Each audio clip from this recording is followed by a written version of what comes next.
body in the leg to the man when It it's throws off behind his him. shot. It throws off Yes, his shot. yes, because I go to the balls, so it go down.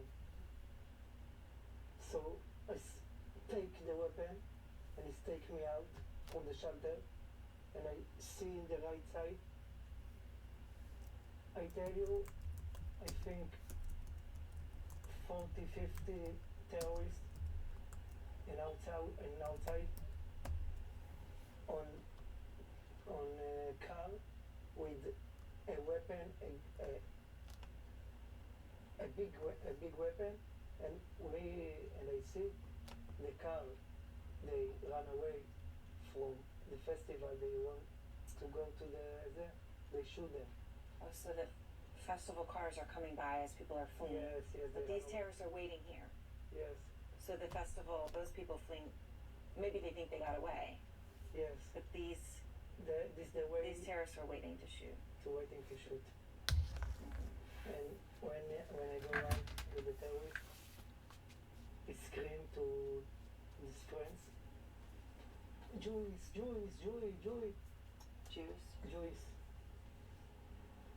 All the terrorists look like this, take the gun, shoot of us, of me and of the terrorists. I go back, I take the weapon and I פשוט שחררתי אותו, לא יודע איך אומרים. I let go the weapon.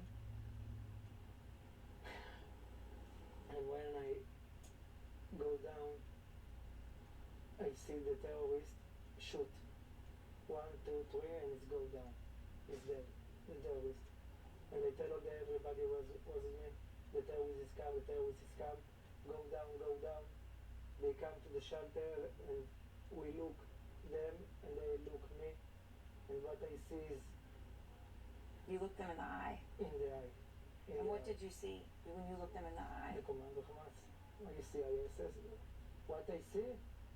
No, nothing, no. In the eyes?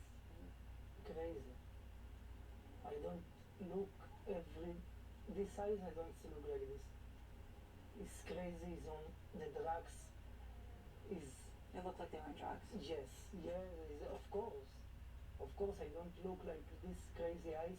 Never. They come to the shelter and they say me, Halan wa Salan. They take the grenades. They take the grenades. 1, 2, 3, 4 grenades to the shelter. And when she screamed, the terrorists listen again, we're alive. They again go to the shelter, they see us. I was in my listen brief, I can tell you. And they tell us again, Alan was on like a game, just like a game. And take more grenades. And again, 1, 2, 3, 4. 4 more. All the fire and the body is not can to try to all. It was hot, very hot. It's fire, so the body is not can. Is boom. And when I see this, it's a trauma. I can't tell you. It's a trauma. I do something crazy, but I want to alive. I take the dead body with my hands and I push it on us. To cover you? On us, yes. I listen to the man who was in the outside. He say, shwaya, is wait, in Arabic. And he come to the shelter. Back. He come back to the shelter, and we do like a dead. We play like that, and he take the gun again, ta ta ta ta ta ta ta ta ta ta ta on the body that he dead. The body on top of you. Yes, on us. And one shot is come to me Yes. here. Right there. Mm-hmm. And I don't feel like a pain in this time. I just listen to the cars go away, So you leave to get help. go to the town.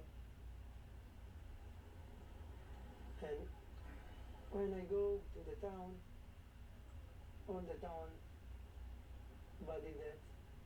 I see all the girls, the pants goes down. Pants are down. Yes, I see a knife in the body. Stabbed in the chest. We go to the road, and when we come to the road, we see all the persons when they go away from the festival, and many cars, and many cars when all the persons in the cars, their head goes down. They're dead. I have a cancer. I go to the festival to listen to the music for my soul.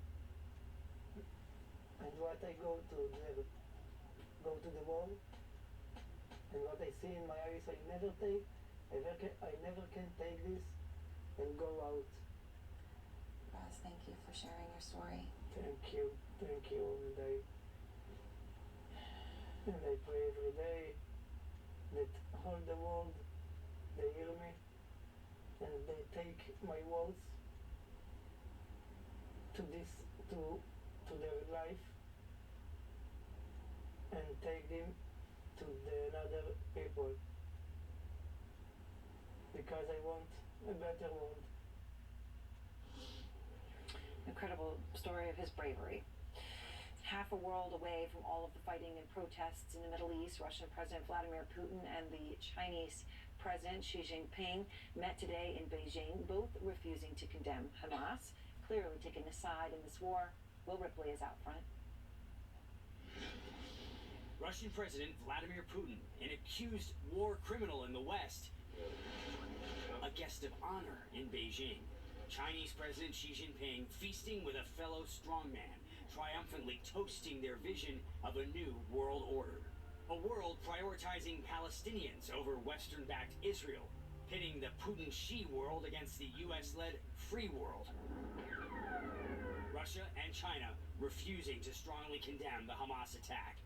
Putin placing blame on the US for the conflict, not Hamas gunmen, who also took Russian lives.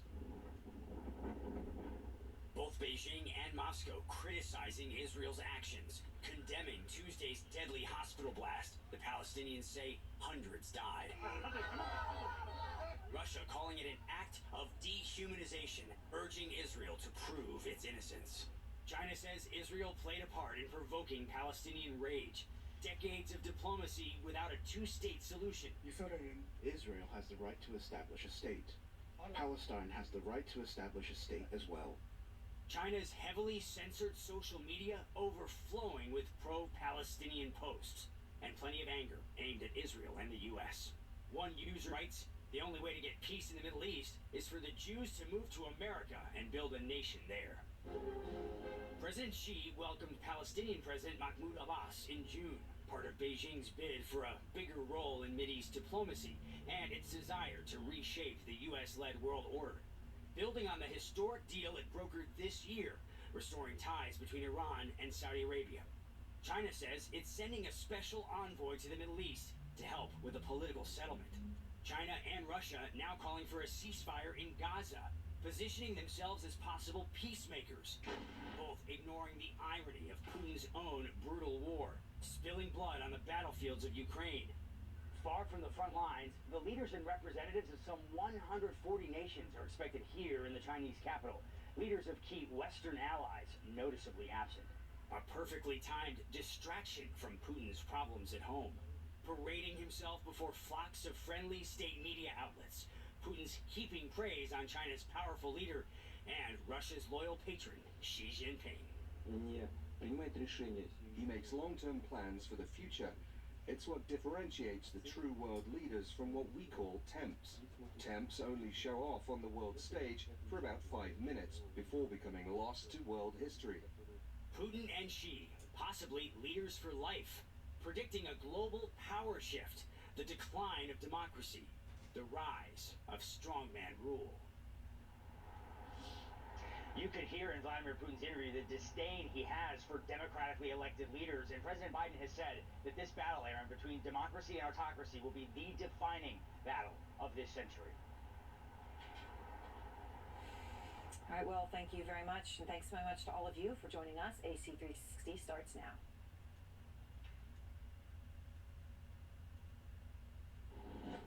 It is 3 a.m. in Tel Aviv. Exactly 24 hours from now, President Biden will address Americans from the Oval Office. The White House made that announcement shortly after he wrapped up his brief visit here to the region.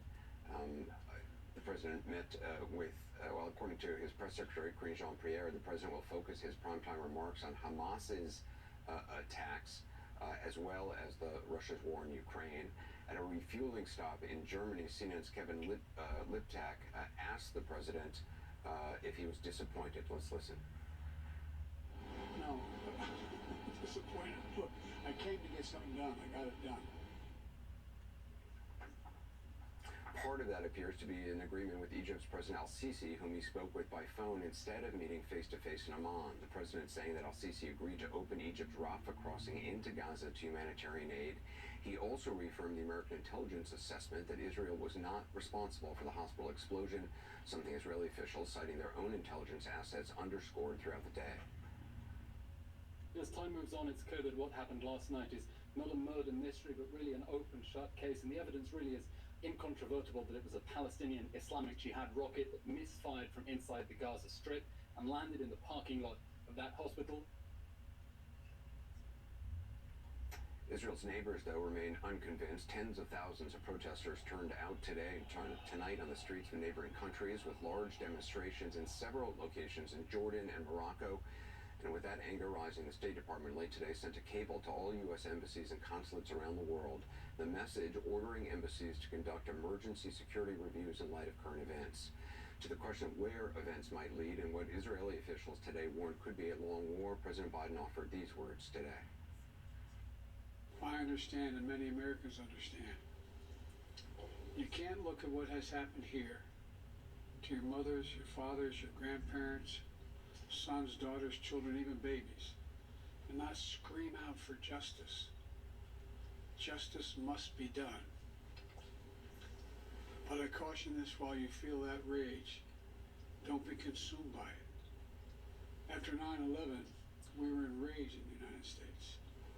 While we sought justice and got justice, we also made mistakes. Well, in a moment, my conversation with former Israeli Prime Minister Ehud Barak, and also a frankly chilling report on the level of planning and the extensive intelligence that Hamas put into the murders and kidnappings that began this war. First, though, everything we know about how Israel and American intelligence determined who was behind last night's tragedy at El Ali Baptist Hospital. CNN's Alex Marquardt has that. The explosion rocked northern Gaza and lit up the night sky. Another angle appearing to show, according to a CNN analysis, a rocket fired from inside Gaza. It explodes in the air, and seconds later, a blast is seen at the Ahli Baptist Hospital. CNN has not determined definitively that the rocket and the explosion are related. But in Tel Aviv today, President Joe Biden said U.S. intelligence matches Israel's version of what happened. Based on the information we've seen to date, it appears the result of an errant rocket fired by a terrorist group in Gaza. Biden didn't name the group, but Israel says it's Palestinian Islamic Jihad, which is allied with Hamas and linked to Iran.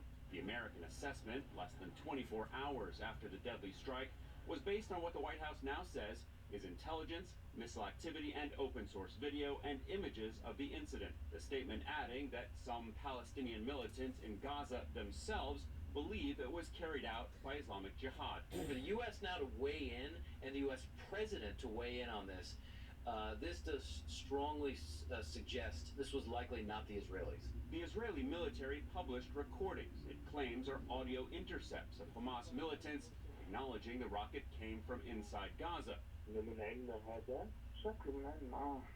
وين الجذور هيك بيحكوا إن الشظايا تبعت الصاروخ إنه الشظايا محلية مش زي شظايا السيف بتلاقيهم طالعين من المقبرة اللي ورا المستشفى المعمداني دي اللي هو خسة ونزل عين. CNN cannot independently verify them.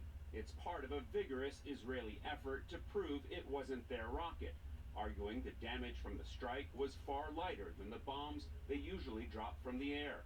Assaults that have left buildings across Gaza flattened and huge craters in the ground. At the hospital today, charred vehicles littered the parking lot, which is pockmarked and has a small crater. Sources tell CNN that Israel shared its intelligence with the U.S., and taken together, the U.S. now believes that the body of evidence paints a solid picture. You have to piece it together with other sources of information, not just from that ally, because that may be biased. But the public outcry and blame of Israel were swift and fierce. Biden's summit in Jordan with Arab leaders was canceled as crowds in the streets grew. I can understand why in this circumstance they wouldn't leave. I can understand that. But I would not, you notice I don't say things like that unless I have faith in the source. The fury now threatening to deepen the crisis, even before Israel launches a possible invasion of Gaza. Alex Marquardt joins me. Alex, you and I have talked about this before, how the U.S. often relies on Israeli intelligence in this region. Do we know how much of the intelligence that the U.S. used to come to its own conclusion is from Israel? How much is U.S. intelligence? Quite a bit of it, we understand, is from U.S. intelligence themselves. Of course, they do rely on Israeli intelligence, and the Israelis in this case, Anderson, were very eager to share with the U.S. what they had to prove, in essence, that they were not behind this strike. And then, of course, just a few hours later, earlier today, the U.S. agreed with that Israeli assessment. Anderson, we're also learning that the U.S. has decided to devote a lot more intelligence resources to the region to help during this conflict. That is going to be primarily overhead intelligence collection assets, so that would be aerial imagery, the kinds of things that can be picked up by satellites or spy planes, whatever kind of communication can be picked up from the ground. We also understand that some special operations support is being devoted to the region. One U.S. military official who spoke with our colleague Katie Bolillis called this a major shift and says there's a lot of focus on this from across the intelligence community. It remains to be seen, Anderson, how these new intelligence assets can help try to figure out what Hamas may be planning, what they're doing as they have these hostages and as they brace for what Israel may do in terms of an incursion into Gaza. But you can also imagine, Anderson, that the U.S. wants to keep very close tabs on Hezbollah and Iran as fears grow that they could also get involved in this conflict. Anderson. Alex Marquardt, thanks. Joining us now, someone who's deeply familiar with how battlefield intelligence is gathered and used, senior military analyst, retired Army Lieutenant General Mark Hertling. General Hertling, I want to play against some of what Israel says is proof that they did not cause the explosion of the Gaza hospital. This is an audio intercept between purported Hamas operatives allegedly discussing the rocket. Let's listen. هم بيقولوا تعالوا من الجهاد الإسلامي من علم هذا شكل من علم وين الجذور هيك بيحكوا إن الشظايا تبعت الصاروخ إنه الشظايا محلية مش. How conclusive is something like that, and also coupled with the crater, the lack of a crater, and also the rocket trajectories that they showed? Yeah, Anderson, I'd say that audio that you just played is not the smoking gun, but it certainly contributes to it. There are all kinds of intelligence that contributes to an assessment of a kind of attack. You've just mentioned a couple of them. There's the signals intelligence, the collections of audio. There's what they call MASINT, or measures and signals intelligence. That's the ability to tell differences in the surface of the ground and what happens. We've had tactical intelligence, or the Israelis provided tactical intelligence of a radar track of missiles being shot out of southwestern Gaza, just to the west of the hospital. There are requirements to do crater analysis. You can't do that because you don't have anybody on the scene, but the crater we saw in the hospital parking lot is indicative of a small type of round, like a rocket or a mortar. It's not a bomb crater. You also have the capability to look at things like the trajectory of the rounds, what the target was, the film that you have, the overhead film of the Israeli claims they had a UAV film, but also the film of that rocket going out. I would suggest it didn't explode in the sky, it just lost trajectory, the rocket motor burnt out. So all of those things contribute.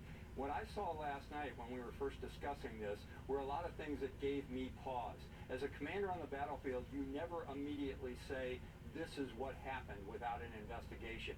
But yet that's what Hamas did. The Hamas Medical Association in Gaza claimed that it was an Israeli bomb within minutes of it going off. You can't do that fast.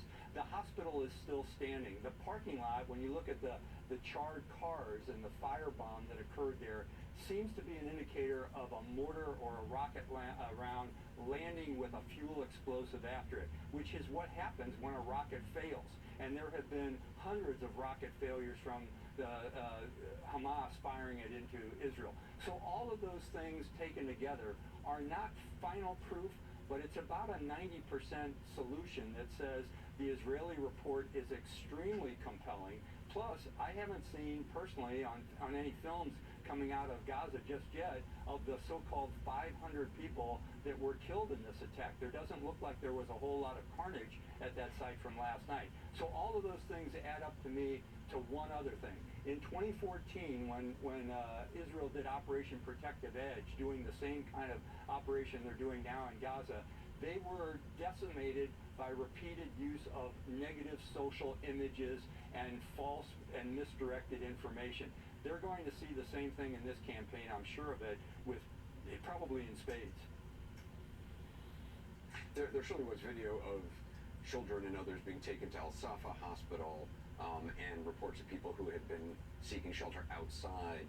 And as you pointed out, this rocket, or whatever it was, assuming it's this rocket from Islamic Jihad, that landed in the parking lot. You also mentioned a video that does show a rocket fired from inside Gaza that, I don't know if you said you don't think it explodes in the air, but it does seem to fall. Right. A blast is seen at the hospital. Can you talk about what you see when you look at the video? When I looked at that video last night, I was shown it by some folks here at CNN and said, what do you see in this?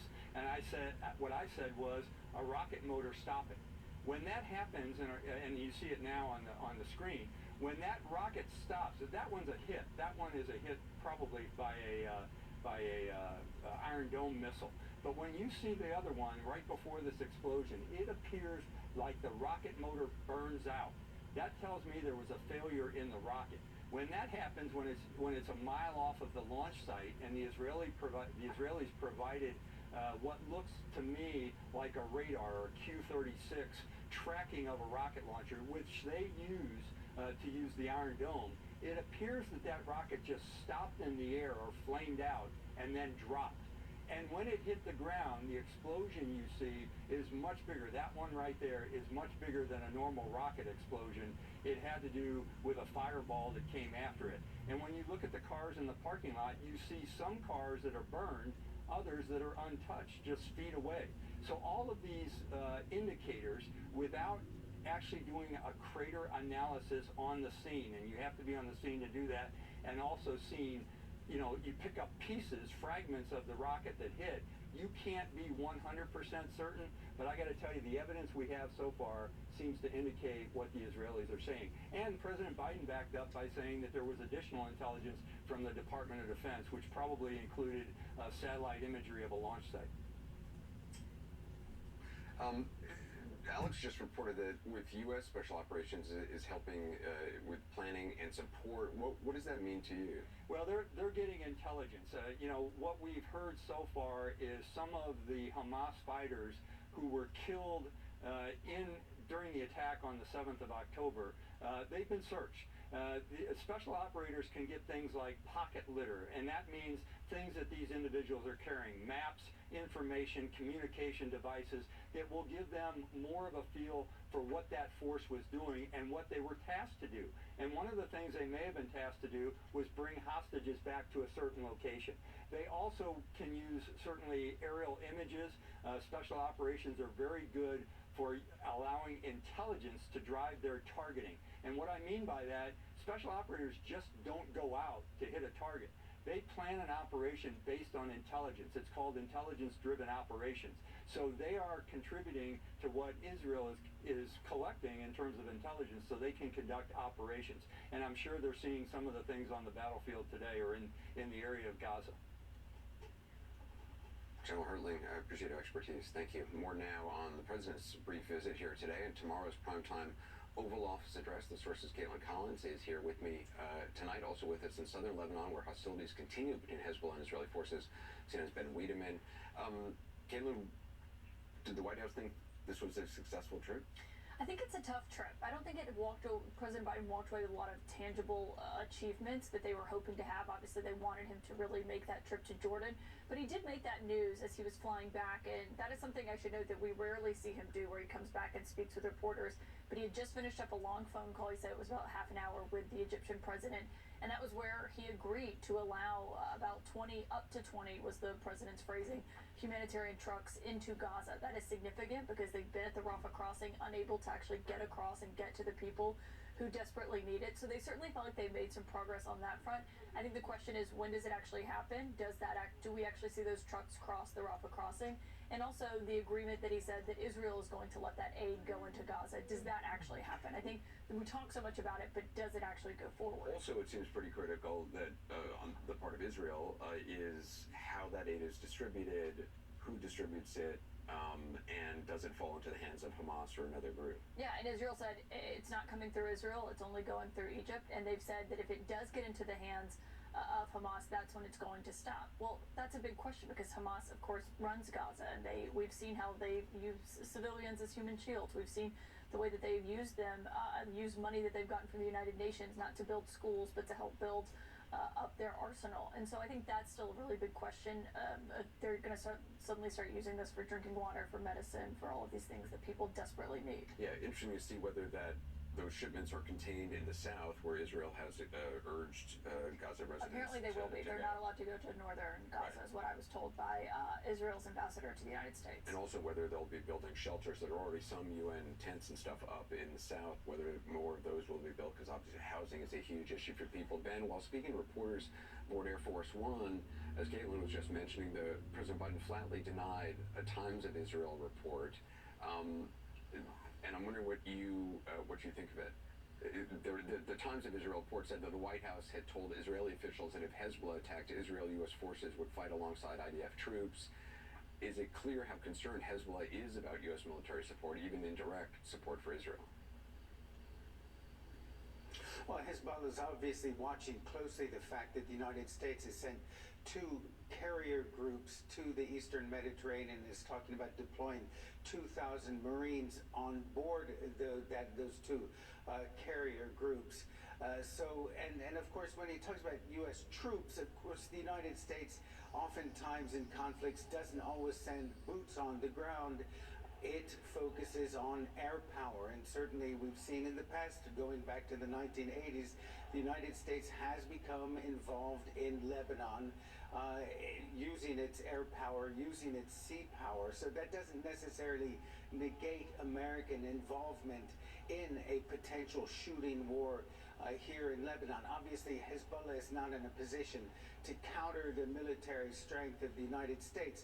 What we're seeing until now on the border with Israel is that every day, for instance today, 6 separate strikes. These are not strikes on civilian targets. These are very focused on military targets. Now, are they just trying to sort of tick the participation box, saying that we helped Hamas during its war in Gaza, or is this in preparation for something else? It's not at all clear, but it sent jitters throughout Lebanon. For instance, the UK has said if any British nationals are in Lebanon, they should book a flight out now because flights might not be available for much longer. So there is worry that Lebanon and Hezbollah, of course, could become more deeply involved in this war. And if that happens, there's the very real possibility that the United States could become directly involved in a Middle East war, perhaps not with troops on the ground, but with its air power. Anderson? Caitlin, the president's going to be talking tomorrow night both about the situation here and also the war in Ukraine. How much does the chaos in Congress affect the plans moving forward for U.S. support, U.S. funding? It affects it a lot, and I was told actually that during his meetings today with the Prime Minister Netanyahu and his wartime cabinet, a source told me that President Biden brought up what was going on Capitol Hill. It wasn't a big part of the conversation, but he himself brought it up because he's promising this huge aid package to Israel, which comes to the tune of tens of billions of dollars. Potentially, we'll wait to see what the actual request looks like. And right now, I mean, there's no end in sight to what's happening on Capitol Hill. And so I think the White House has kind of mocked it at times, made fun of it, but now it's becoming a real issue for them because they cannot elect anyone. They have not picked anyone. And what he's going to be talking about tomorrow night is not just what's happening here in Israel, but also making the argument for more funding for Ukraine. Some people on the Hill, like Senate Minority Leader Mitch McConnell, want to tie those two together because they think they can get Republicans to pass aid for Israel, and so they're going to tie the Ukraine aid to that as well. Right. Caitlin Collins, thank you. Caitlin will be back at the top of the hour. Ben Wiedemann as well, thank you so much. Earlier tonight, I spoke with someone who embodies the tradition here, soldier statesman Ehud Barak, served as Israel's 10th prime minister, as a former lieutenant general in the IDF. Thank you so much for being with us. What did you make of President Biden's visit, of the message he sent, particularly his reference to America's experience after 9/11 and mistakes that America made after 9/11? I think it was an excellent visit at the right moment. It makes Israelis more self-confident about the future. There are some who are not sure of what will follow. At the same time, I should tell you that I never heard so emotionally and morally directed speech from any Israeli leader. Israeli leaders do not speak highly in moral terms and mobilizing, moving, emotional appeals that left a huge imprint on Israelis. So from being the one that our government used to ridicule or kind of sting or kind of denigrate, he became within 10 days the hero of the Israeli people. He's viewed as a hero now here. Yeah, I said for sure. As a hero now, it's someone who appears in the middle of a war, to come and to express a steady, firm position. The blast of the hospital, the IDF has put out evidence that they have, that the NSC in the United States has also publicly said that the U.S. has intelligence preliminarily that indicates they also agree with Israel's assessment. Obviously, we've seen demonstrations all over the region. They are unlikely to be swayed by the evidence that has been put forward, but facts matter and the truth matters. When you heard of this blast, immediately, of course, Hamas put out this statement. You've seen this before. Yeah, we've seen it before. It happened more than once that a kind of one failing rocket fell very close to the launching place. In fact, I was some 15 minutes afterwards. I was interviewed by a TV station in the Gulf, some UAE station, and they asked me what's happened, how dare you. So I told them two things. First, I can promise you that no Israeli general ordered any time, anywhere, under whatever circumstances, to target a hospital. You have an incredible military background and military experience as commando. You were head of the chief of the IDF. You know what fighting in Gaza is like. You know what street fighting is like. How difficult is this going to be, and how important is it to get as many civilians as possible in Gaza down into the south?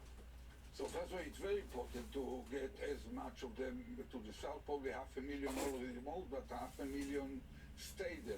And in a way, the Hamas try to discourage them from leaving. They use them in a way as a human shield. I don't know to what extent it's known in the world, but the central command post of the Hamas used to be for many years in a bunker underneath the Shifa hospital. People in Gaza know exactly where the Hamas locations are. knows. So if you're living in a neighborhood, you know, there's the entrance to the tunnel is over there. People know. Yeah. Nobody People talks about it, but so people know. those who did not leave as either pressured or, I don't know, despair, and you cannot impose it upon them. So we issued some 3 days ago a warning for 24 hours, but we dragged it for another day to make sure that the most of them will move. In fact, we understand that the leaders of Hamas will also move. We won't fight them in Gaza, but they will fight their fighters and certain booby traps. October 7th. And this may not be the time for Israel to look back and to analyze and to investigate, but does it boggle your mind that was able to happen? It's the most severe blow that Israel suffered since its establishment. There was no more shaking event because it touches the more than the Yom Kippur War? More than the Yom Kippur War. Because it shattered the very first commitment of a government towards its citizens. Before you have the right for the self-evident kind of rights of human beings, and before the right to pursue happiness, first of all, the government has to protect your body physically, and we failed in a devastating way for providing it. It's a major failure in intelligence, both early warning, as you mentioned, and immediate warning, just hours before. There were certain hints hours before. It's a major failure of our preparation, even with no intelligence at all. This is you have this terror organization just a few hundred yards on the other side, and the barrier is something that it was not a secret. You know, people compare it to 9/11. In 9/11, the idea to use civilian airlines as a, let's say, cruise missile, so to speak, was a novice. It was something new, never experienced it. Here, to cross the barrier in order to take a position or a settlement, it was high on the list of options of the enemy. Barak, thank you so much. Thank you. Coming up next, new reporting on how Hamas managed to bring about the worst single-day loss of Jewish life since the Holocaust. Documentary evidence of the planning that went into taking as many human lives as possible on October 7th. At Simply Safe, your safety is the only thing that matters. We designed smarter ways to detect motion for fast emergency response. We create HD cameras so you can see what's happening in your home from anywhere. All powered by Fast Protect technology, exclusively from Simply Safe for faster police response. Because in here, your safety is the only thing that matters. Advanced home security, 24/7 professional monitoring. There's no safe like Simply Safe. Lose weight fast with Nutrisystem's Partner Plan. Together, lose up to 18 pounds in the first 2 weeks. The Partner Plan is a great value. Partners save 15% more money versus an individual plan. Plus, lose up to 20% more weight than doing it on your own. Together, we lost 85 pounds with Nutrisystem. Get food for 2 people shipped free every 2 weeks. Save 15% more money and lose up to 20% more weight than doing it on your own. Call or go online to get started right now. Not flossing well? Then add the whoa of Listerine to your routine. New science shows Listerine is 5 times more effective than floss at reducing plaque above the gum line for a cleaner, healthier mouth. Listerine, feel the whoa. As someone living with type 2 diabetes, I want to keep it real and talk about some risks. With type 2 diabetes, you have up to 4 times greater risk of stroke, heart attack, or death. Even at your A1C goal, you're still at risk, which if ignored could bring you here. May put you in one of those, or even worse. Too much? That's the point. Get real about your risks and do something about it. Talk to your healthcare provider about ways to lower your risk of stroke, heart attack, or death. Learn more at getrealaboutdiabetes.com. Pretzel fanatics are freaking out. Give your taste buds a twist. We at Pretzels.com freshly bake over 45 varieties of chef-crafted gourmet pretzels in the heart of Pennsylvania. Get a new twist for someone you love or yourself at pretzels.com. This couple spent 10 more minutes in bed thanks to Roman. With Roman, you can take care of erectile dysfunction conveniently and discreetly. Because sometimes everything else can wait. Get started at ro.co/Roman. Moderate to severe eczema still disrupts my skin. Despite treatment, it disrupts my skin with itch. It disrupts my skin with rash. But now, I can disrupt eczema with Rinvoq. Rinvoq is not a steroid, topical, or injection. It's one pill once a day. Many taking Rinvoq saw clear or almost clear skin, while some saw up to 100% clear skin. And they felt dramatic and fast itch relief, some as early as 2 days. That's Rinvoq Relief. Rinvoq can lower your ability to fight infections, including TB, serious infections and blood clots, some fatal, cancers, including lymphoma and skin cancer. Death, heart attack, stroke, and tears in the stomach or intestines occurred. People 50 and older with at least one heart disease risk factor have higher risks. Don't take if allergic to Rinvoq, as serious reactions can occur. Tell your doctor if you are or may become pregnant. Disrupt the itch and rash of eczema. Talk to your doctor about Rinvoq. Learn how AbbVie can help you save. The right age for Neutrogena retinol? That's whenever you want it to be. It has germ-proven retinol that targets vital cell turnover, even skin tone, and smooths fine lines, with visible results in just 1 week. Neutrogena retinol. When Hamas launched the atrocities that started this war, the barbarity of what they did was compounded by shock at how thoroughly planned out the attacks on civilian targets appeared to be. You just heard Ehud Barak say that this was the worst thing since the founding of Israel, bigger than the surprise of the Yom Kippur War. Tonight we have new insight into that preparation, some of it gleaned from documents that the Hamas gunmen carried with them and died with. CNN's Matthew Chance joins us with more, warning some of what you'll see in his report is graphic. Matthew, what have you learned? Well, Alison, for the past week we've been gathering this material from multiple sources, including from Israeli government officials, but also from first responders in this country and from Israelis who witnessed the attacks firsthand. And what we've built up is a very disturbing picture of just how highly organized and planned these Hamas raids were, and of course how much detailed intelligence and information the Palestinian militant group had collected on the Israeli communities that they targeted. Take a listen. CNN has gathered chilling new insights and details on the Hamas assault inside Israel,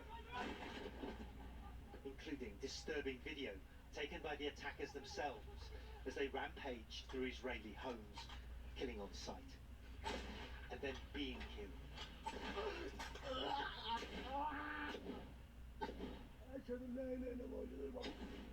Searches of their dead bodies revealing a trove of highly specific Hamas battle plans, including these detailed maps now shared with CNN by the Israeli government, showing communities near Gaza, like Kfar Aza, targeted by the attackers.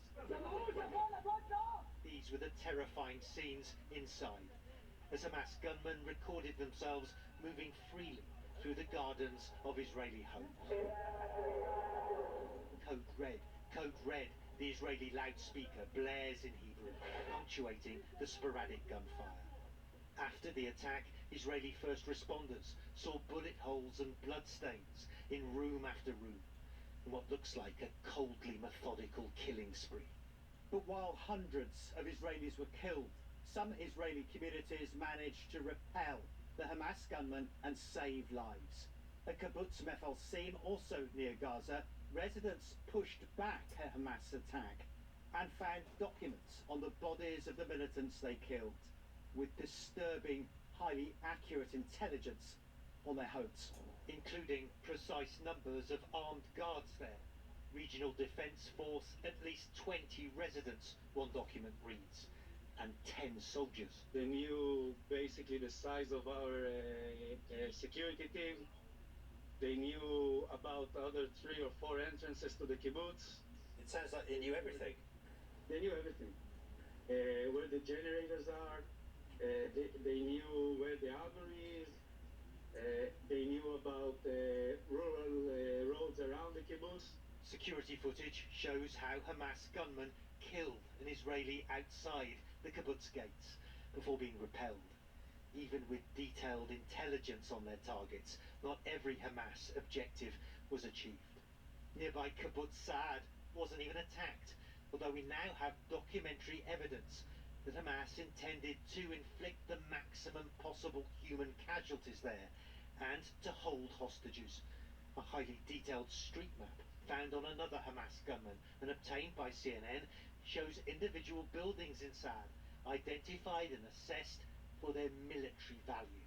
The communal kitchen, for example, is described as the main place suitable for holding hostages.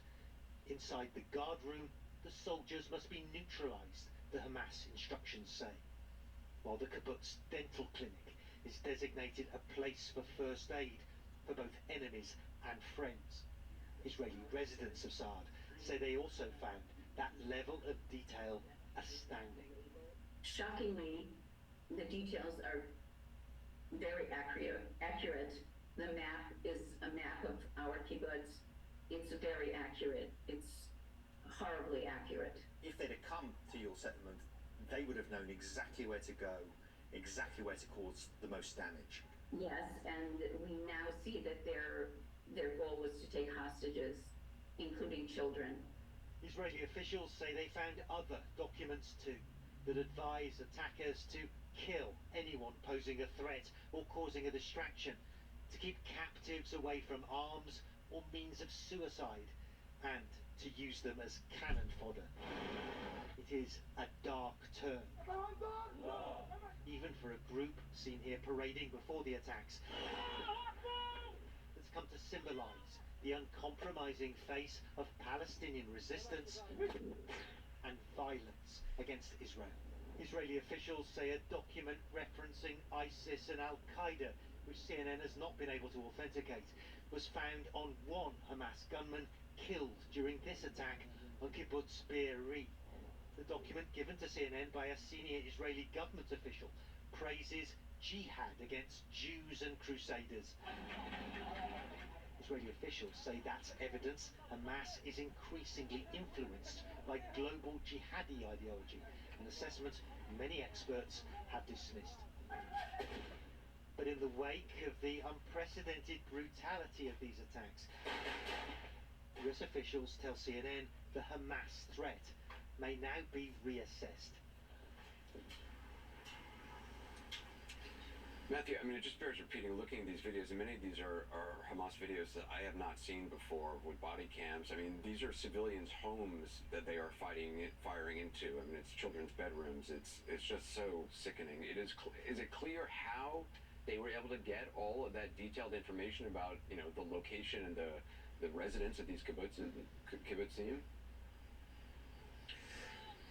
No, it's not actually, and I think we saw in that report, when the residents of these kibbutzim are shown the maps that have been taken from dead Hamas gunmen who attacked their communities, they're absolutely visibly shocked that this Palestinian militant group could get so much information from inside. Certainly without the help of somebody inside the kibbutz or the communities. And so that's, I think, the big question tonight here in Israel, or at least one of them, how it was that Hamas was able to build such a clear picture of, the detail of life inside those communities that it targeted and attacked. Anderson. Incredible report, Matthew Chance. Thank you. I want to get some perspective now from Rami Igra. He's a former division chief at Mossad, the Israeli intelligence agency. He ran the hostages and MIA unit. Rami, thanks for being with us. How do you think Hamas was able to obtain detailed, I mean, it's just not the kind of information you get from, a satellite image or Google Maps? Well, it's easy to explain. There are two sources here. The first source, as you said, Google Maps and satellite information that you can buy. And the other source is Gaza Palestinians that worked in the kibbutzim. We, as part of our feeding the devil, we spoke about this yesterday, we tried to give Palestinians from the Gaza Strip work in Israel. And by doing that, they visited and worked in the kibbutzim. All of them worked in the kibbutzim. All the kibbutzim had manpower from the Gaza Strip. And these people, or some of these people, evidently collected information. It's easy to explain. I don't think that anybody that deals in the security of Israel was surprised. It's and this is again, I'll go back a minute to what we spoke about yesterday about the hospital. This shows us again how our humanity and our trying to be, to provide, and our thinking that by providing we kill the ideology, or at least we change the ideology. Once we do that, these people have used us, come back to their operators, brought them the information, and here you've got the story. Given the level of planning and the level of detail and intelligence on the ground that they had, what does that tell you about, I mean, obviously they knew doing this attack, whatever the results of this terror attack would be, that they knew there would be a strong Israeli response, likely some sort of ground operation into Gaza City. What does that tell you about what awaits Israeli forces in Gaza City in terms of planning for the defense of Gaza City? It tells us that they are prepared. They are prepared. Nonetheless, if you look at the documents that have been acquired, and we'll go back to what you just showed, the documents included plans to go all the way into Israel, into much bigger cities, much further away, and commit their atrocities much larger than they were able to do. The Israeli response, being late, being inadequate, was nonetheless enough to stop them, was nonetheless enough to stop the bigger tragedy, even though the tragedy we have is big enough. There will be fierce fighting in the Gaza Strip. We know that. But Israel is a strong enough army to do it. It tells us that we have to fight here, and we don't have any choice. I've said this several times this week. There is no choice. I would like Anderson to speak a minute about what happened yesterday in the hospital. The hospital, first of all, it was proven, even though not everybody believes it, that it wasn't an Israeli attack, it was a jihad missile. But look at the hospital. We're talking about the parking lot. The parking lot is like 50-car parking lot. How did they get 500 people to die there at 8 in the evening? So, and again, I told you yesterday, and El Barak just said it to you in the interview, they have done this in the past. Terror groups use our humanity against us. They use the fact that we are very concerned about human lives, which are of the unattached civilians, and they use it against us. They've done this in the past. They will do this in the future, and this is one of the things that we're going to see, and you're going to see in the next couple of days or weeks as we go into the Gaza Strip. I predict many humanitarian stories, most of them fake.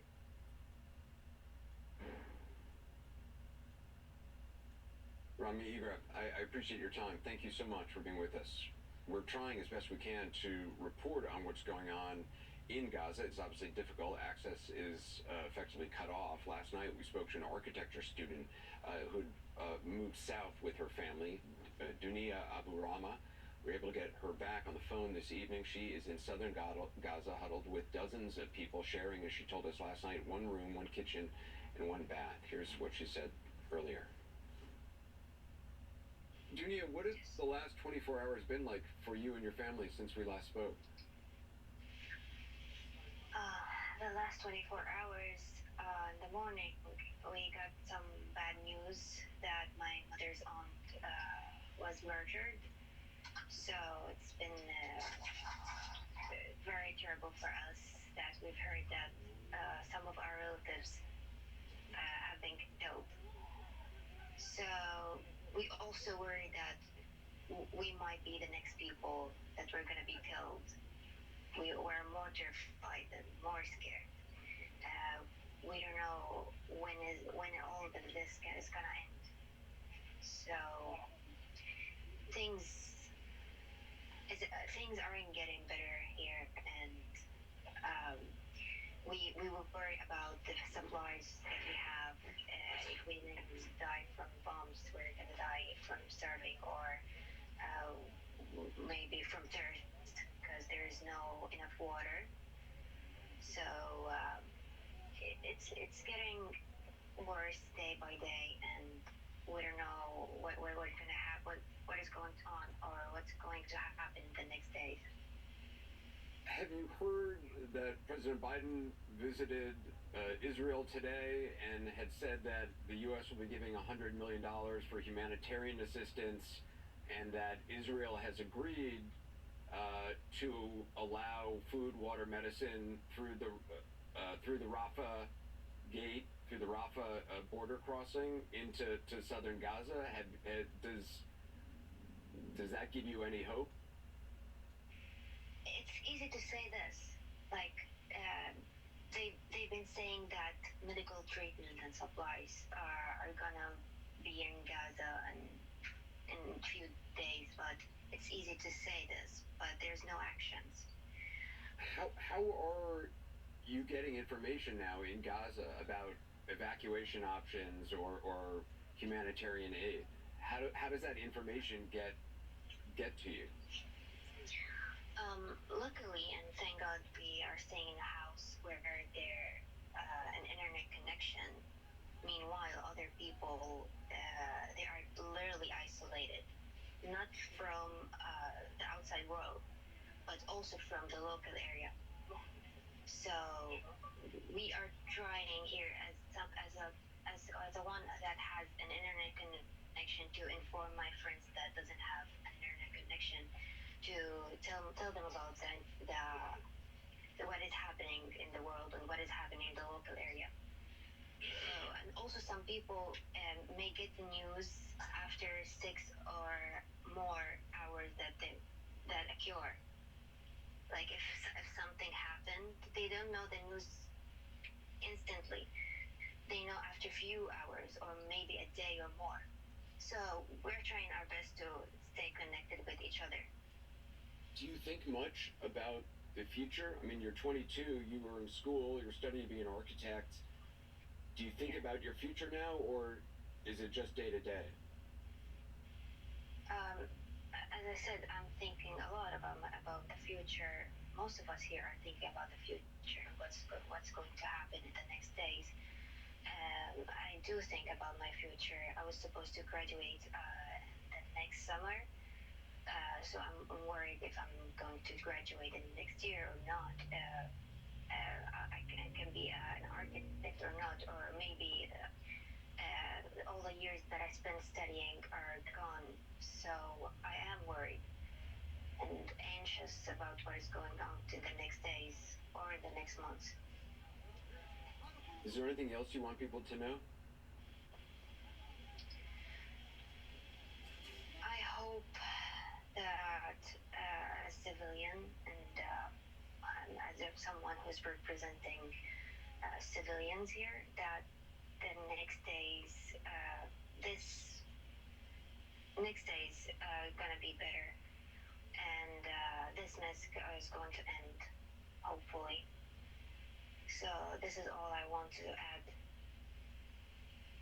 Sunia Abu Rahman, thank you so much. You're welcome. Thank you for having me. Coming up next, what happened to a young woman here, a medic, who could have stayed in a safe room when Hamas struck on October 7th. Instead, this 22-year-old young woman gave her life to try to save her neighbors. Her story next.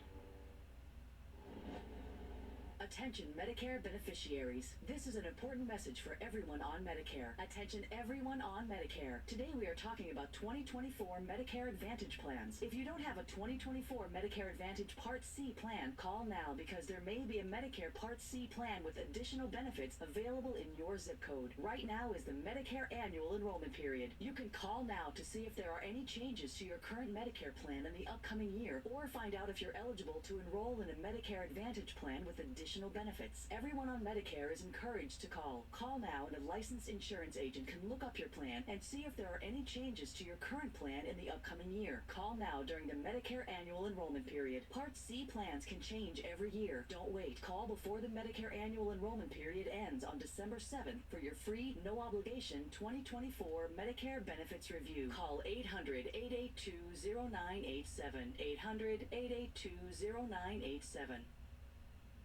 Attention Medicare beneficiaries. This is an important message for everyone on Medicare. Attention everyone on Medicare. Today we are talking about 2024 Medicare Advantage plans. If you don't have a 2024 Medicare Advantage Part C plan, call now because there may be a Medicare Part C plan with additional benefits available in your zip code. Right now is the Medicare annual enrollment period. You can call now to see if there are any changes to your current Medicare plan in the upcoming year, or find out if you're eligible to enroll in a Medicare Advantage plan with additional benefits. Everyone on Medicare is encouraged to call. Call now and a licensed insurance agent can look up your plan and see if there are any changes to your current plan in the upcoming year. Call now during the Medicare annual enrollment period. Part C plans can change every year. Don't wait. Call before the Medicare annual enrollment period ends on December 7th for your free, no obligation 2024 Medicare benefits review. Call 800-882-0987. 800-882-0987. Hockey season begins with celebration.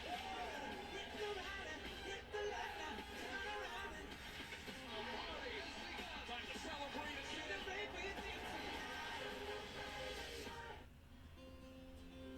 Discover the fine art of relaxation and rejuvenation. The perfect place to watch the world go by. Big waves, big smiles. There's always something to do. Just 10 minutes from downtown Victoria. Come for a day, a week, or forever. Come and play in Oak Bay, Victoria's seaside destination. In Vernon, we vibe on vitality, and we savor summer longer. Here we come alive on forest trails and play in colorful orchards that weave into rolling mountains. Raise your glass to the apples on trees and savor summer a little bit longer. Now's the time to travel to BC. Fall is on in Vernon. Join Poppy and Phil on CNN This Morning, tomorrow at 6 Eastern. We are still now just learning new details about what happened on October 7th here in Israel. This next story, we want to warn you, contains graphic and disturbing images. It's about a young medic who could have possibly saved herself if she had remained in her apartment and in the safe room in her apartment, but she wanted to help other people when gunmen attacked the kibbutz where she was. Amit Man is her name. She left the safety of her apartment. She went toward danger, and she gave her life to help others. In the process, she documented those final moments of life with photos and messages with her sisters. When Hamas gunmen arrived at the entrance of the Be'eri kibbutz around 7 a.m. Sunday morning, they waited for a car to arrive and open the gate. Then they executed the people inside. A 22-year-old medic, Amit Man, was already in the community clinic. She'd run there when rocket sirens first sounded at 6:30 a.m. She could have stayed in her apartment's safe room, but wanted to help in case anyone was wounded. For the next 7 hours, Hamas gunmen roamed the grounds, burning homes, breaking into houses, hunting residents, slaughtering more than 120 men, women, and children. She wrote us that there is terrorists in the kibbutz. They heard shooting, they heard the Arab talking. They were there, and she let us know that. Haviva and Lior are two of Amit's sisters. They exchanged messages with her on WhatsApp all during the attack. She says at 7:51, she says there are a lot of dead and injured here. Yes. fucked up situation. I don't have any way to help. She was so upset that she can't help them. All she ever wanted to do is to save life and help people. At 9:13, Amit wrote, "The shooting is just continuing," and 14 minutes later sent them this photo. A man lies dead in the clinic hall. We blurred the image of his body. The floor is smeared with blood. At 11:02, Amit messages her sister about the gunmen. They went into houses and slaughtered people. 11:27, she writes, "There's no way to get out." Her sisters wanted to see Amit and asked her for a photo. You can see blood in the hallway behind her. Minutes later, Amit wrote, "Where is the army? I don't understand. It's been hours." I told her it will be okay, I promise. I wrote that, I promise you. And I didn't keep my promise. I really believed she will be okay. At 1:50 p.m., Amit messaged, "The terrorists, they were here, coming to us." They were coming inside the clinic. She had with her a nurse and the doctor. The doctor got murdered as well. And two members of the kibbutz that they came with weapon to protect the clinic. Both of them also got murdered. After the rain out of ammunition. At 1:54, Amit wrote, "They are here. I love you." Then minutes later, her last text, "I don't think I'll get out of here. Please be strong if something happens to me." And we, as you can imagine, we go crazy. And we write her, "Amit, please, Amit, what's going on?" And she doesn't answer. Then she sends us an audio recording. You hear a lot of shooting and screaming. She sends it to us. This is the recording Amit sent them at 2:05 p.m. We want to warn you, it's disturbing.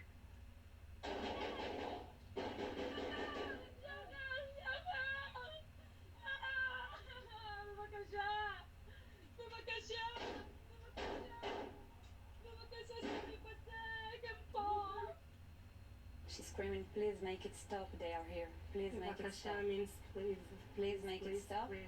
And she's calling the name of Shachar, is the member of the kibbutz that was murdered. Probably she saw him dying and then she understood they're coming for her. She's next, exactly. So in a desperate move, I call her on the phone and she answers and she's telling me they shot me in the legs and she's telling me they murdered everybody in the clinic. She's telling me they are on me. On top of me. And I'm crying and I'm telling her, "Amit, what do you mean? What do you mean?" And she's telling me, "I don't think I'm going to make it," and that's it. The call goes down, and that was the last time we heard from her. That was the last thing she said to you, "I don't think I'm going to make it." Yes. It was 2 days before they found out for sure Amit was dead. Her family buried her this week. At least we got to say goodbye. Yes. So many other families. We got to say goodbye, we got to bury her, you know. There are so many dead bodies that are missing. We try to find comfort in that things. And also that she died doing what she loved the most, which is save lives. Sure. When I was younger, I saw my daddy cry. The other thing Amit loved was singing. And before we left, Aviva and Lior wanted us to hear her voice. Not as it was in those final awful seconds of her life, but as it was when she was at peace. My mama swore that she would never let herself forget.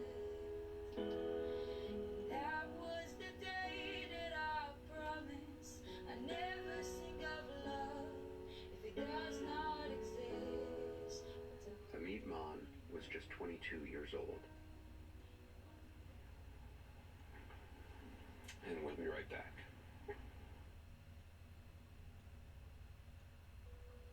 It's true. Contacts are great until they get dry. So we created new BioTrue Hydration Boost for contacts for a boost of moisture that lasts up to 8 hours. So all kinds of contacts can stay comfortable throughout the day. And it's preservative-free. Stay BioTrue to your eyes. Honey. Honey. Daycool Severe Honey. Powerful cold and flu symptom relief with a honeylicious taste. Because life doesn't stop for a cold. Daycool Honey, the daytime down coughing, aching, stuffy head, fever, Honeylicious, power through your day, medicine. The Keepsake Frames app makes it ridiculously easy to frame your favorite photos. Just choose a photo that you love, select the perfect frame, and you'll have your framed print delivered and ready to hang.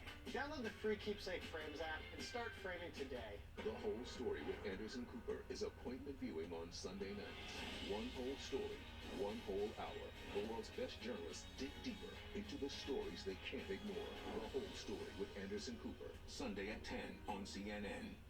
ShipStation saves us so much time. It makes it really easy and seamless. Pick an order, print everything you need, slap the label onto the box, and it's ready to go. Our cost for shipping, we're cut in half, just like that. Go to ShipStation.com/try and get 2 months free. Do you shop for vitamins at Walmart? Force Factor products powerfully improve your health, but they're also delicious, easy to use, and affordable. That's why Force Factor is now the #1 best-selling superfoods brand in America. Unleash your potential with Force Factor at Walmart. Hey there, stop changing channels. I'm out here in the woods, and you gotta see this. It's the new Patriot Power Generator 2000X, a solar generator worth its weight in gold when your power goes out, with double the capacity and expandable so you can run your fridge even longer. It's fume-free, safe to use inside, and never needs gas, ever. Plus, you'll get this solar panel free.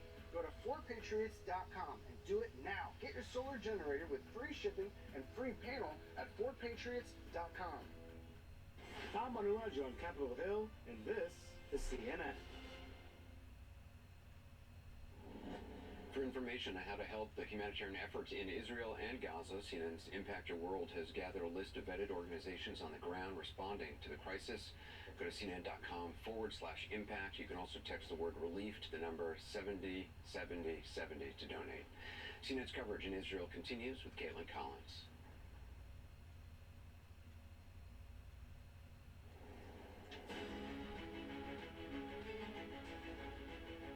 Tonight, straight from the source, President Biden says U.S. intelligence agencies are backing up Israel's claim that it wasn't behind a deadly blast in Gaza. He's set to deliver an Oval Office primetime address on the war tomorrow. Also, in addition to that, still, there is widespread rage exploding in the Middle East despite that new information. Concerns about what that could look like, the far-reaching consequences of that, are definitely being felt inside the U.S. government tonight. Also, as money for Israel depends on a functioning U.S. democracy, Congress has failed yet again to elect a new House Speaker. But the twice rejected candidate, the Republican, still showing no signs of dropping out. I'm Caitlin Collins, and this is The Source.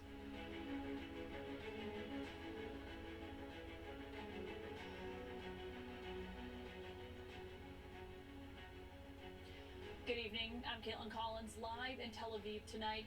President Biden is due back in Washington at any moment after he visited here earlier today. We have learned that he will be addressing the nation from the Oval Office tomorrow night in prime time. He plans to talk about America's response to the attacks that Hamas waged against Israel and the ongoing war in Ukraine. The president spent a whirlwind 7.5 hours here on the ground. It was a historic visit to Israel during wartime, actually making him the first U.S. president to ever visit Israel while it was at war. He met with Israeli leaders, and he also promised a new humanitarian aid to the people in Gaza, who, of course, as we have been reporting, so desperately need it tonight. Complicating Biden's visit was the blast that killed hundreds at a hospital in Gaza right before he arrived here. On the ground in Israel, Biden firmly backed up Israel's assertions that it had nothing to do with that blast, with the president saying that it was data from the Pentagon that reinforced his assertion on that.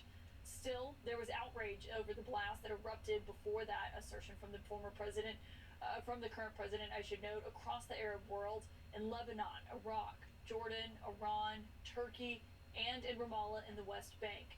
This is what President Biden said to those protesters in the streets today. I can understand why in this circumstance they wouldn't leave. I can understand that. But I would not, you notice I don't say things like that unless I have faith in the source from which I've gotten. I don't know all the detail, but I do know the people at the Defense Department who I respect, and the intelligence community that I respect. It is highly improbable that Israel did that. It was a rare moment there where President Biden came to the back of Air Force One to speak with reporters as he made his way back to Washington. And this came as we were speaking, and there is new footage tonight that CNN has determined this video that was shot by Al Jazeera comes from an area just west of the hospital where the blast happened in Gaza. The video appears to show a rocket misfiring. The IDF argues that this footage shows it is not responsible for that explosion. An assessment that was explicitly backed up by the White House, not just in what President Biden said today, but also multiple statements from his National Security Council tonight. The sad reality on the ground is that a hospital in Gaza is not a safe place for civilians.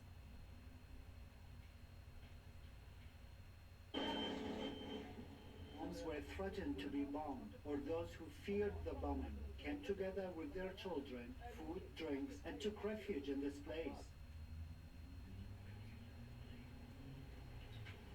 I should note CNN has geolocated videos and stills, pictures from the scene, meaning that CNN has determined the rocket was fired from an area that is south of Gaza City. When you watch this video, you can see that the rocket is seen continuing to rise, but then later making a sharp turn back toward the direction from which it was fired. That is what experts say is consistent with a malfunctioning rocket. The IDF and the U.S. National Security Council both say that they believe this disaster was caused by a misfire, like the one you see in this newly confirmed video. I should note, CNN is continuing to conduct its own investigation into the blast at the hospital. CNN has not made any final conclusions about that, but both the U.S. and Israeli governments are pointing to new audio tonight, which the Israelis say features two Hamas operatives talking about what went wrong.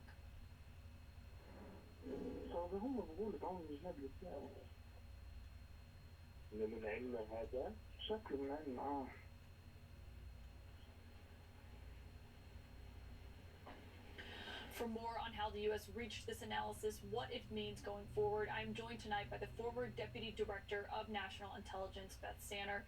Beth, I'm so glad you're here tonight because when we look at this and see what the National Security Council is now saying in multiple statements that I should note being pretty explicit tonight, can you just kind of walk us through how the intelligence community approaches something like this, how they make this conclusion?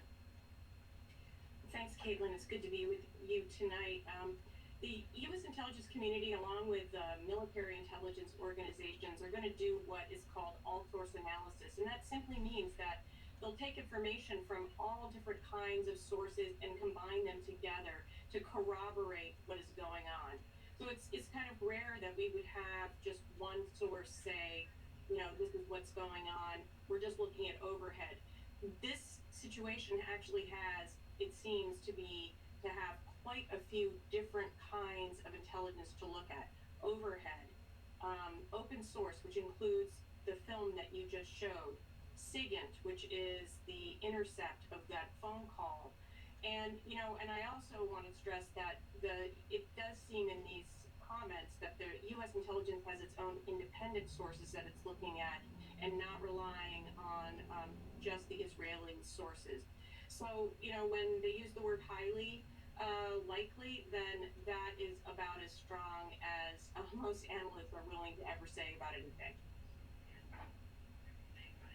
So if that's as strong as analysts are ever willing to say as far as they're comfortable going, you know, is there a point where the U.S. feels comfortable saying it is a specific group that is responsible for it? You know, they haven't said whether it's Hamas. They've just said the president's phrase earlier was Palestinian terrorist group. Is there any phrase where they are comfortable going as far to assign blame? Yeah, so I think that, you know, probably most of the U.S. intelligence is going to be based on that overhead and the physical, looking at the physical blast areas, the size, and the corroboration with the open source. And I'm guessing that the only thing that leads the path to PIDGE, the Palestinian Islamic Jihad, which is a smaller terrorist group, that is probably only in that intercept, and so maybe the reluctance is that there's only that one source of the intercept that suggests that it's coming from PIDGE, but they can't actually prove that that is who it is. I mean, the unfortunate part of this is that in the time that the U.S. was analyzing this before you saw President Biden come out and pretty forcefully back Israel up on this, We saw a ton of protests. I mean, there is serious outrage here in the Middle East. Part of President Biden's meetings today in Jordan were canceled because of that. Is there any points, I mean, where even though the evidence is there, we've seen the video, we've seen what these two governments are saying, how quickly this conflict is moving, you know, it doesn't seem like that is something that can kind of dampen that outrage that we're seeing. This is a great lesson for us as Americans, just to think about this kind of misinformation and disinformation and how quickly it can take hold as being fact. I think we've seen that in our own situation, and we're going to see more of it. In this case, that misinformation is pushing on an open door, because with decades and decades of views of the Arab street, of the Palestinian conflict and the Palestinian question is just so different than the Israeli perspective, and they're always going to blame Israel. And unfortunately, we had governments in the region come in very quickly and blame Israel for it without waiting for information. Part of that is because these governments are afraid of these people. They're afraid of the protests that are going on, and so they don't want to stand up to the protesters and say, no, you're wrong. And so we can't expect that. That's Sander, a lot of big questions for this region. Thank you for joining with your expertise tonight. Thank you. I want to go live now to CNN's Matthew Chance, who is in northern Israel. Matthew, of course, you have been reporting on this, and we talked about all the demonstrations that we are seeing erupt in the Middle East. What is the latest that we've seen tonight, now that you've seen the U.S. president come out and make these statements? Well, I mean, the region is still very much on a knife edge, and particularly here in northern Israel. We're right up against the border with Lebanon and Syria as well. And even on, calm days, there's a certain amount of tension across that border. And these aren't calm days, of course. You've seen those protests in the region. Israel has massed its forces up here and near Gaza and is threatening a land invasion of the Gaza Strip. And over the course of the past 24 hours, for instance, we've been seeing multiple exchanges of artillery fire and rocket fire here between Lebanon, Hezbollah positions in Lebanon and northern Israel. It hasn't reached the point of escalation yet. That's the phrase that Israeli officials are using when it comes to describing the level of violence up here. But if it does reach that point or breach that point, then there are large forces from Israel already here. And Israel is absolutely enraged, of course, about what happened last week, and they're not in the mood to compromise. And so, look, the possibility of this conflict spreading out into the region, I think, is very high indeed. The diplomatic efforts have been underway to try and mitigate against that, but it's still a very high risk. Yeah. Yeah, and speaking of intelligence, you were doing reporting on how Hamas was planning their attack and what they were essentially using. I mean, they had an intricate level of knowledge about where certain Israeli positions were. I mean, what have the Israelis learned from that? How could they potentially use that maybe for their ground operation that we presume is going to happen in Gaza? It's astounding, the level of intelligence, the level of detail that Hamas fighters, Hamas militants had when it comes to attacking and targeting those communities in southern Israel. We spent the best part of the past week speaking to various sources in the Israeli government, first responders here, Israelis who witnessed the attacks firsthand, to really build up, I think, what was a very disturbing picture of just how much intelligence Hamas had at its disposal. I mean, first of all, on the amount of security that Israel has in place in southern Israel, the number of security forces protecting various Israeli communities, what various buildings could be used for, where the location of strategic assets were located, and also some of that intelligence about what Hamas's intent was, the taking of hostages, the killing of hostages, things like that. And so it really does paint a very bleak picture indeed of just how prepared the Palestinian militant group was to carry out these attacks. And I think that's a factor that the Israelis will have to bear in mind if they are going to, as seems likely, stage a land operation to root out Hamas inside the Gaza Strip. You can bet that Hamas are going to be ready and waiting for the Israelis in those very narrow, winding streets of Gaza. Yeah, and the Israeli government has been warning today that could be a very long operation. Matthew Chance, great reporting. Thank you. More on President Biden's historic trip here to Israel. It was a wartime visit. We're going to speak with someone who can talk about this, can talk about what happened in that meeting with Netanyahu today, and not just Netanyahu, but also the newly formed war cabinet. That's next.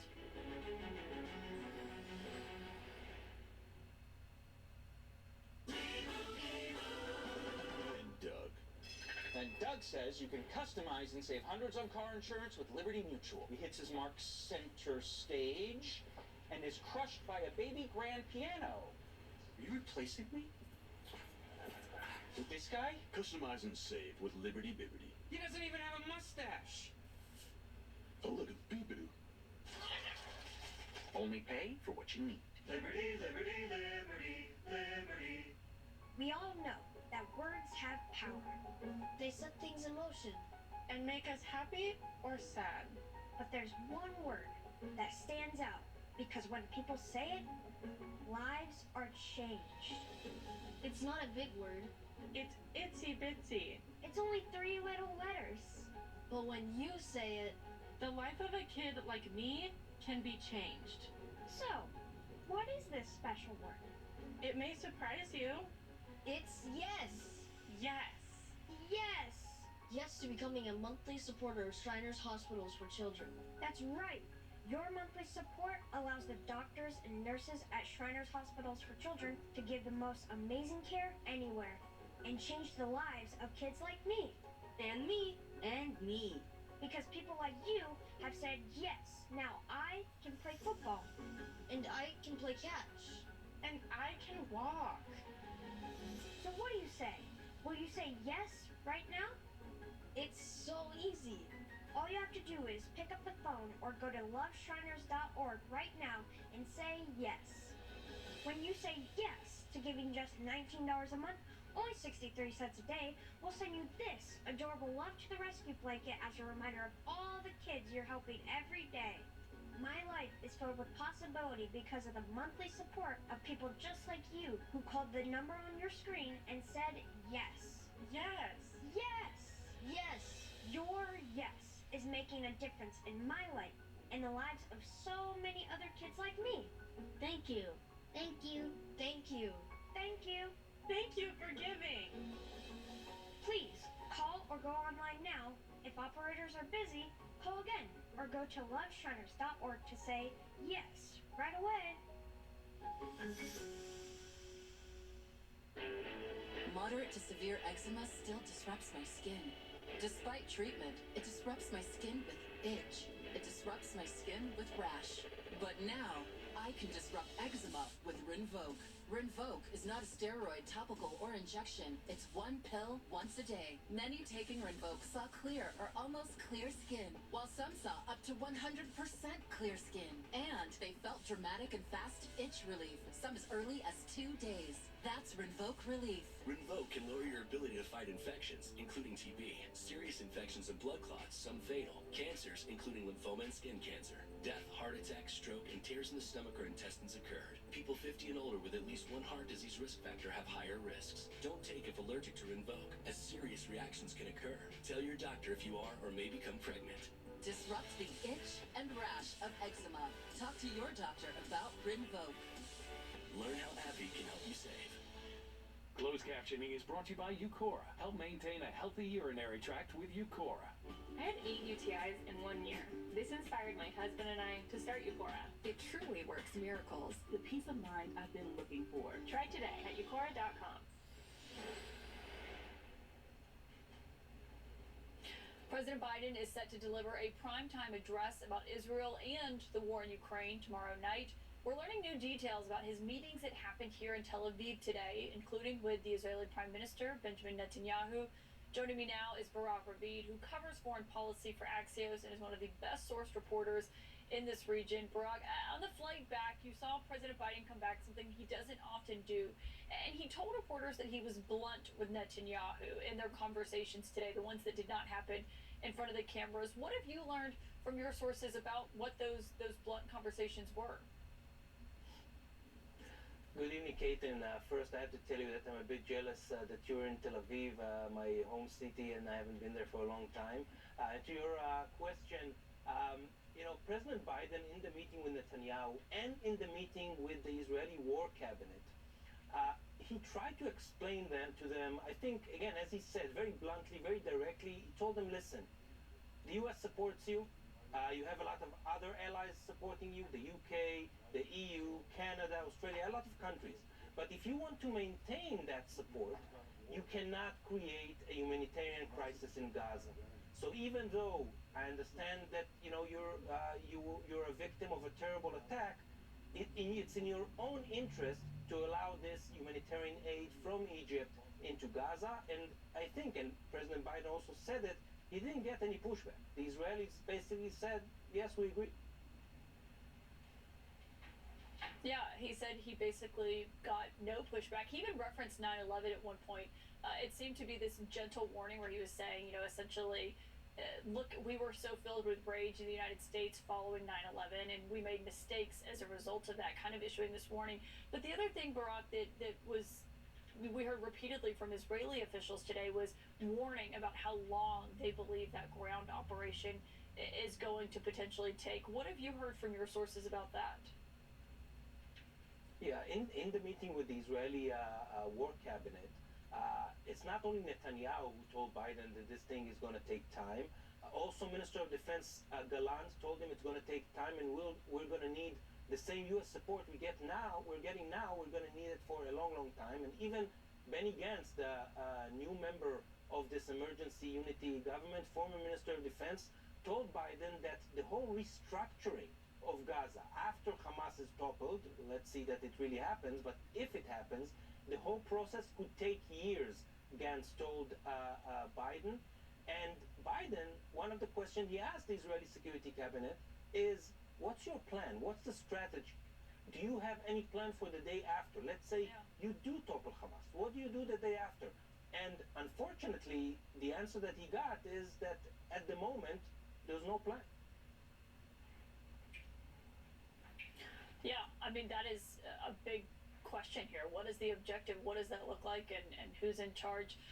Barak Ravid, I was wondering when I got to the airport this morning why there was this huge photo of you on a billboard. Now I know why. You're the hometown king. Thank you, Caitlin. Thanks, Barak. Great reporting. We'll have you back soon.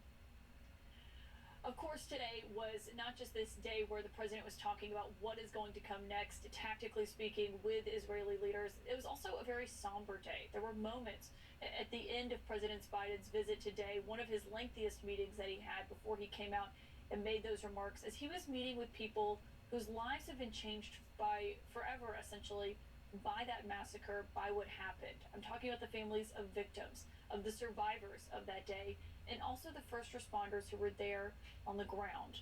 One of the volunteers that Biden met with was Eli Beer. He is the founder and president of United Hatzalah, which I should note, of course, is the largest emergency medical service here in Israel. And Eli joins me now. Eli, I'm so glad that you're here with me today. You can take a step closer since we're here in front of the camera. I mean, when I saw you in that room today, after you'd been in that meeting with President Biden, our viewers know you because we just spoke to you a few nights ago. What did it mean to you to have the U.S. president here speaking with you? Well, I felt like any other Israeli in the country. We had the worst 2 weeks of our lifetimes. I've been living here my whole life, more or less, seen the worst disasters as a first responder, as a medic in United Hatzalah, which is an all-volunteer organization. We've seen the bombings, we've seen the terror, we've seen car accidents. If you put all of them together in 35 years, it's nothing compared to what we saw in one day. And all of a sudden, the most powerful person in the world, the President of the United States, comes into Israel just to show his love and support. I felt I couldn't feel better. I mean, unfortunately, this stuff that I saw and everything we saw was so bad, we'll never forget it. But he uplifted, literally, he uplifted the spirits in this country. Yeah. And it meant a lot to me and to all the first responders and, of course, to the country. Yeah, I mean, we've seen he's been very forceful in his support of Israel ever since the day that that attack happened. And when you and I spoke the other day, we talked about what that day was like, not just for you, but for the other volunteers and what they saw. What did you tell President Biden? What did you want him to know today? Well, I want them to know that we as United Hatzalah, we're not only Jewish. We have in Israel 7,000 volunteers. Almost 800 of them are Arab volunteers. And we have volunteers in the scene saving lives who are Jewish and Arab volunteers, Muslims and Christians. And unfortunately, we had 2 volunteers who were murdered, brutally murdered. One was a Jewish volunteer from Kiryat Malachi, which is the city nearby. And one was a paramedic from Nazareth, an Arab volunteer, Muslim from Nazareth. And he was there, and he went to save people. And when the shooting started on him, I told the president, he did not run away. He stayed on the field. And they caught him, and they found out he's an Arab wearing this United Hatzalah vest. It's a symbol of Israel on it. He's an Israeli Arab. And they murdered him in a brutal way. It took us 4 days to find him. And the way we found him was terrible. And then we had another volunteer who was a Muslim Arab volunteer. They hung him on a lamppost when they found out he was an Israeli Arab doctor. And he was trying to save people. In the beginning, one of these terrorists laid down on the floor to make people think he's an injured Israeli. And the doctor showed up to help him. Wow. And that's when he jumped on him. In 9 hours, he was hanging on a lamppost. These were the most worst feeling for anyone in Israel, seeing things like that. And I told the president that we are all united here in Israel. This is one country. We respect every human being, no matter who they are. And I feel like having America back us, having you come here, having the President of the United States show up, even for a couple hours, we needed that little uplifting of spirits Do you here. feel like it gave you a bit of a boost? Definitely. You know, we have a long battle in front of us. My son is serving in the front lines. He's in special forces in the Israeli army. I'm very, very proud of him. And I have one son. And I want him to be safe, but we need to protect this country. And it's not only for Israel. Protecting Israel from these kind of people. Hamas is exactly like ISIS. And we all see it now. We've seen this for years. We're saying this. They're brutal to their own people. They're brutal to the PLO when they took over Gaza. And if God forbid they would have taken up, their plan was to get to Jerusalem and Tel Aviv. We had a big miracle on that Saturday morning for many reasons that I realize now. They were planning to come here to Tel Aviv. They had the doors open. And we know by this miracle, we woke up and we have to take care of the problem. And everyone in Israel is ready to give their own life. I myself, I'm a peaceful guy. I don't know how many years you follow United Hatzalah. We treated 5.5 million people. We never cared who we're treating, if it's Jew or non-Jew. We come because we're medics, and that's a Jewish value of Tikkun Olam. Well, Ellie, that's why it was so great to have you on the other night than to actually see you in the room today. And thank you for coming back over here to talk about this. And of course, we were thinking of your son and hoping for the best. Yes, and we Israelis all united, and that's what's important here. And I'm happy that America is united behind us. So thank you so much. And the world, too. Thank you, Ellie Beer. And thank you for what you've been doing. Of course, Ellie is just one of many who has been focusing on this, seeing it firsthand. Tonight, we're also covering what is happening in Gaza. Palestinian civilians still trapped there. They are in dire conditions that have been getting worse by the day. But there is hope tonight that help could be on the way soon. There's been a newly brokered deal between Israel and Egypt. We're going to speak to a United Nations aid worker whose family is in Gaza right now about the hopes for that next. Meet Martha. Martha is 75 years old and has been on Medicare for 10 years now. But she's a bit cranky because she heard the 2024 Medicare Advantage plans are now available during the Medicare annual enrollment period. And she wants details. I'm already on Medicare. Why should I call and check up on my Medicare plan? Hi, Martha. Plans and benefits can change each and every year. That's why it's important to call to get your free 2024 Medicare benefits checkup. I already have my Medicare card.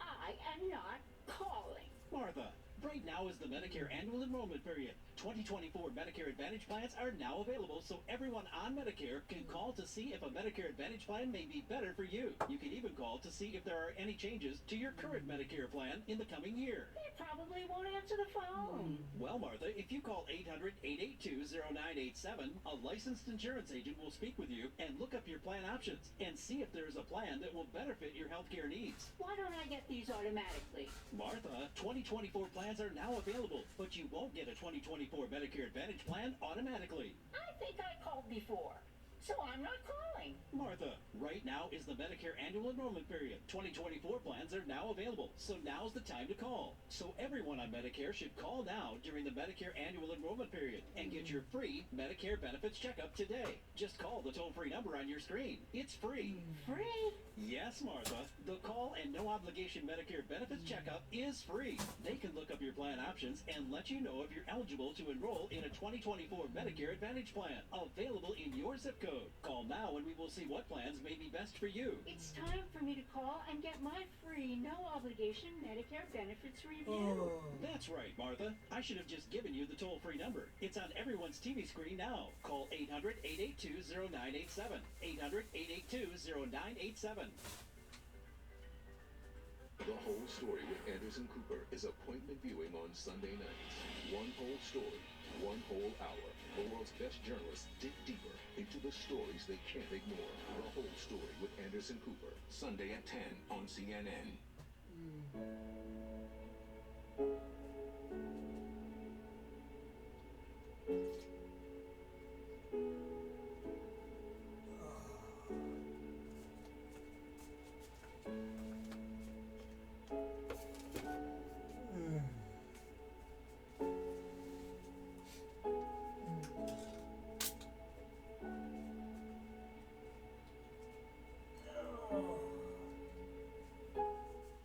From the moment you touch down in Victoria, you'll know you're in a world apart.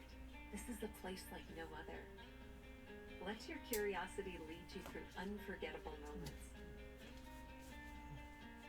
where you're connected to nature, each other, and a local culture full of creativity and history that welcomes everyone. Your story unfolds in Victoria. Join Poppy and Phil on CNN This Morning, tomorrow at 6 Eastern.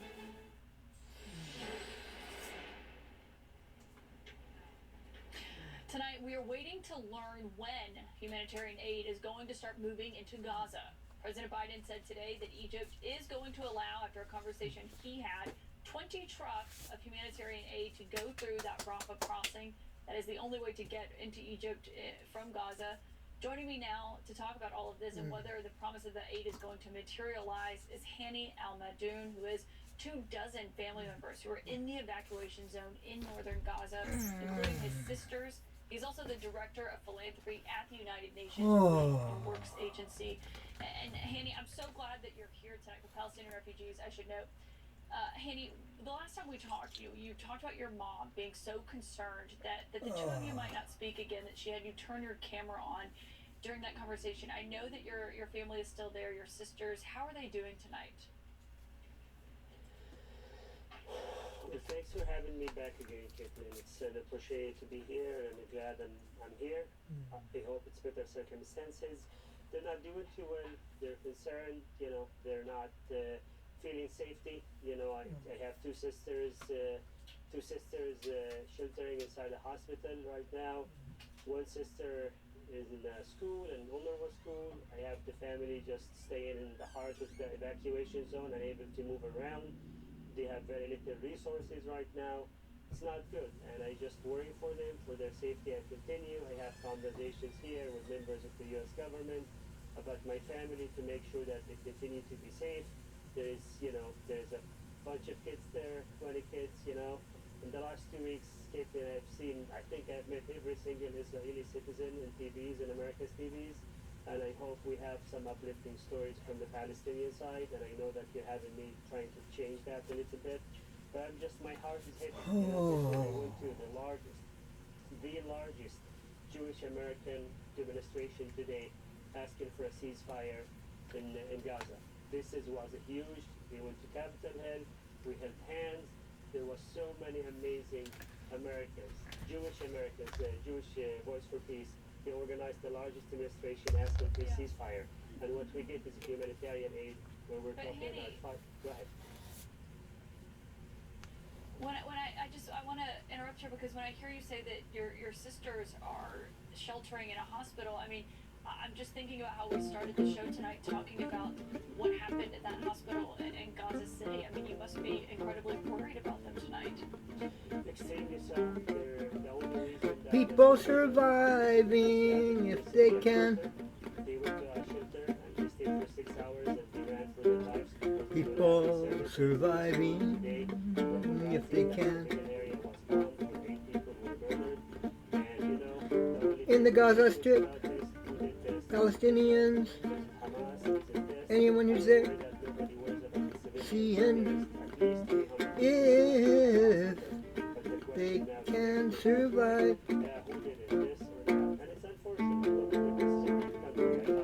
Trying to survive. Trying to survive. Everybody's trying their best to survive. After the Hamas massacre of Israelis, October 7th, Saturday, all that Israel is asking is for the hostages to be returned. But Hamas isn't doing that. They've got about nearly 200. Well, now, supplies are short, water's short, fuel's short, food's short, everything's short.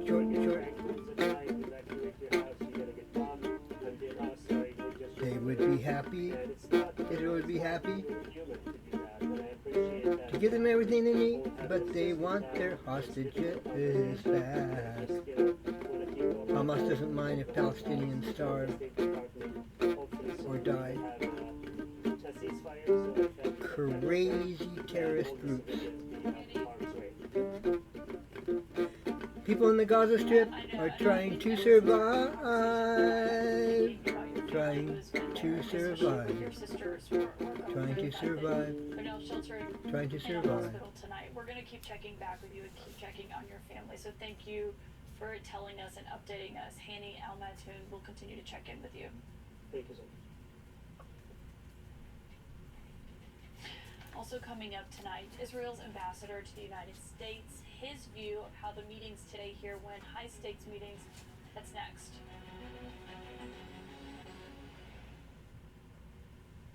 This country has never been so divided. Are you a licorice lover or hater? We at licorice.com have 50 plus gourmet flavors that you'll flip out over. Get some for yourself or a licorice lover in your life. Licorice lovers unite at licorice.com. At Simply Safe, your safety is the only thing that matters. Introducing 24/7 lifeguard protection, only from Simply Safe. This exclusive technology allows Simply Safe agents